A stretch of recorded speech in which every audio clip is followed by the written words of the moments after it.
What happened by 1936? Does anybody know?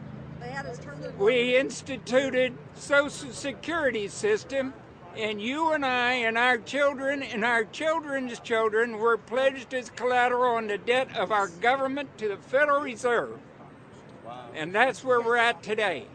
It took 20 years to make this country bankrupt, and since then, our government has operated under emergency powers of our government.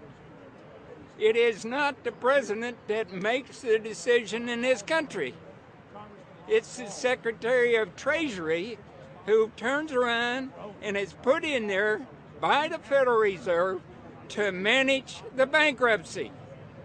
We've been in bankruptcy ever since.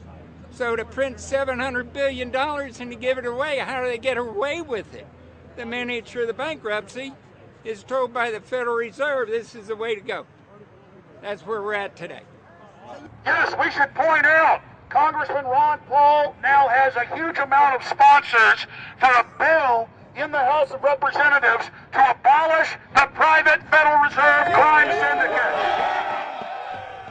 In 1913, the money power of the country was taken away from the people. By constitutional privilege, it belongs with the Congress, but it was given up in the Federal Reserve Act. The Federal Reserve is no more federal than Federal Express, but yet it has the power to determine the direction of use of money in our economy.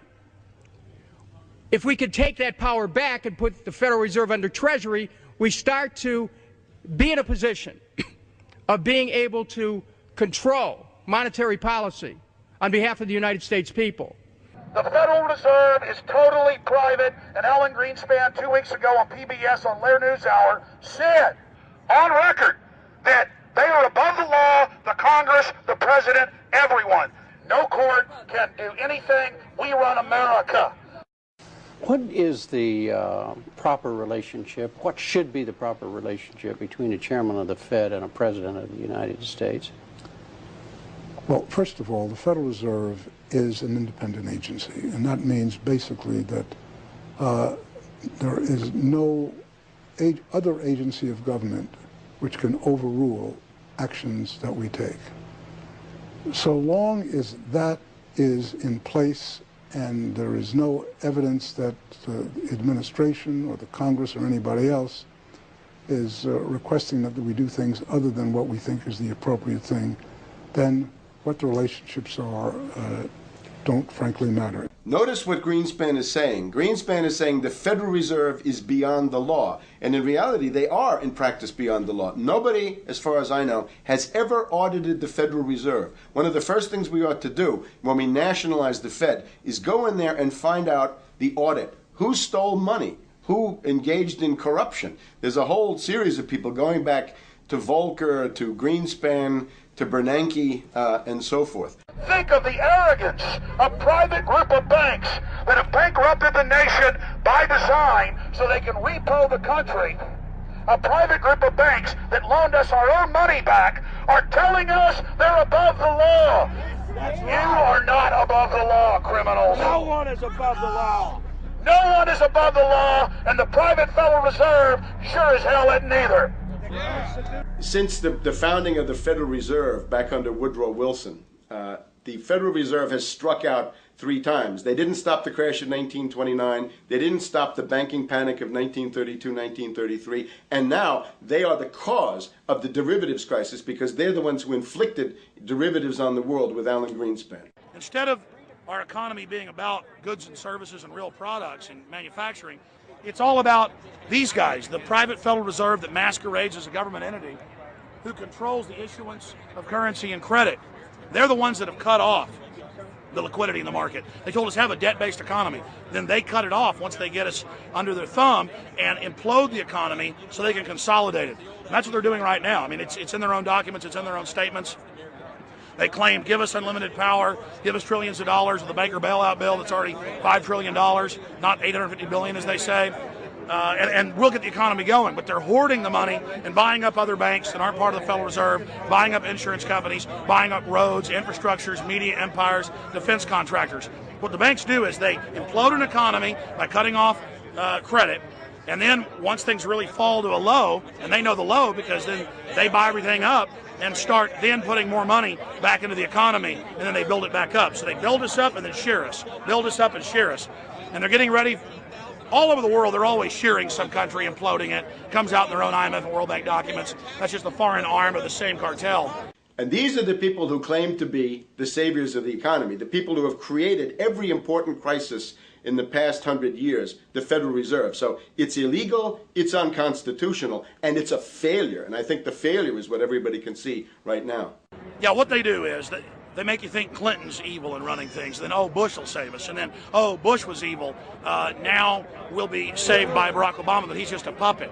But as we get deeper into this phase, when they implode the economy, they have all the money and all the control.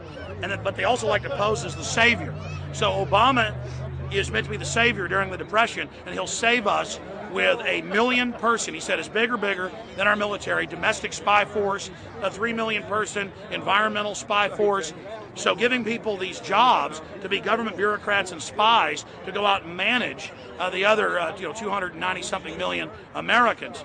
And so this is classical fascism. The communists also do it. Any vertically integrated command and control authoritarian system does this. So they're openly following what the same group of banks did in Germany, Russia. It's in the Communist Manifesto to have a private central bank, because the private central bankers actually wrote the ideas that they had Marx and Engels put out. People go, well, why would the banks want communism? It doesn't exist. They rape us, they consolidate us, they put us into work brigades, they make us slaves, and they say it's a people's paradise. Look at it, boy, you're really doing good. And then they transfer all the wealth of the nation offshore. The globalists are outside all the nations. That gives them safety, and they play countries off against each other. And so that's what we're facing and dealing with. And so they're bringing in classical, hardcore tyranny in the U.S., but we have the internet. We've grown our numbers. The alternative media has exploded. That's why they're trying to move in to shut down and regulate and tax the web, but it's too late for them. They're playing in the 19th century, 20th century rules. It's 21st century, the century of resistance to tyranny. And so it's going to be one hell of a fight with the people and free humanity on one side and the New World Order on the other. And every one of you out there counts, needs to be involved in this fight like nothing you've been involved with before, because this is life and death. Everything depends on exposing these people. Everything depends on showing the people that this is the New World Order, this is the criminals. We're dealing with the king rats here, the people that are carrying out tyranny worldwide. And either they fall or we fall. Either worldwide darkness and a new age of tyranny and oppression and with a scientific overlay, or a new age of liberty and freedom and a new renaissance. The choice is the people's out there. Okay, we can tell you what's going on. You can check it out for yourself and find out it's true. But don't wait. Investigate now. Get involved now. Go out there and reach out now. We don't have time. If you're looking for the solution, look in the mirror. Look right into the mirror, because you out there, men, women, old, young, black, white, doesn't matter. It's going to be up to you if they win or if liberty succeeds and the people have a chance of having any future. These are cold-blooded eugenicists. These are cold-blooded people who think they're God, think that they're our masters, that think that we're animals. These are the guys that funded Lenin and Stalin and Hitler and Mao. These are the guys, it's all on record, that bankroll this stuff. They are hardcore vicious, and they must be resisted. Up until about the Kennedy assassination and the beginning of the war in Vietnam, the United States is a very powerful engine for world progress. It's the assassinations, the Kennedy assassination, and the others in the 1960s, the beginning of the Vietnam War, and the beginning of the absolute domination of the Wall Street Group over every other interest. Nobody else counts except the Wall Street money masters. That has now made the United States into no longer a force for progress, but something very different, often a force for destruction in the world. That doesn't need to remain that way. The interest of the American people is to fight to take your government back from Wall Street and make the United States a force for progress in the world, which we easily could do if we could just break the power of the people behind Obama. The main banks of Europe, which were started by Adam Weishaupt and Rothschild, the Banque Nationale de Paris, the Bank of England, the Bank of Italy, have all financed the messianic and war leaders of the last 200 years. Napoleon, Lenin,